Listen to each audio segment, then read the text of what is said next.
saya akan melakukan praktikum IPA untuk memenuhi tugas mata kuliah praktikum IPA di SD dengan judul Struktur Sistem Pencernaan Makanan. Praktikum ini bertujuan untuk mengetahui dan mengurutkan bagian dari sistem pencernaan. Pertama, kita harus menggambar sistem pencernaan mulai dari mulut hingga pembuangan akhir atau anus. Sistem pencernaan adalah proses pemecahan senyawa kompleks menjadi senyawa yang lebih sederhana melalui mekanisme mekanik dan kimiawi, sehingga nutrisi dapat larut dan diserap oleh dinding saluran pencernaan untuk diedarkan ke seluruh sel tubuh. Setiap organ memiliki peran yang tidak tergantikan, mulai dari mulut sebagai gerbang awal, lambung sebagai pengolah protein, hingga usus halus sebagai pusat penyerapan nutrisi utama. Tanpa kinerja enzim yang tepat dan kesehatan organ yang terjaga, nutrisi terbaik sekalipun tidak akan bisa diserap secara optimal oleh tubuh kita.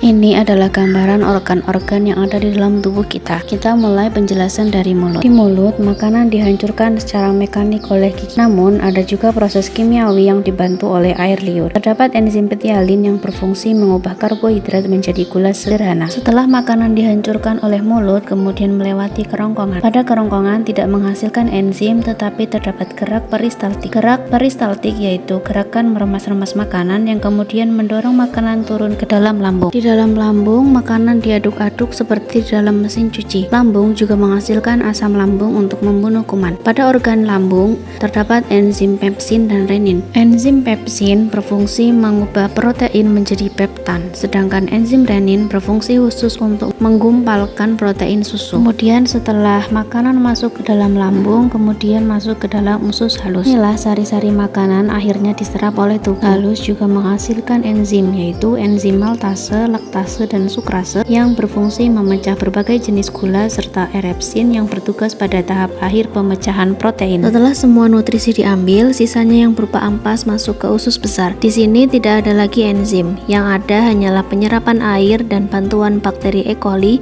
untuk membusukkan sisa makanan sebelum akhirnya dibuang melalui anus.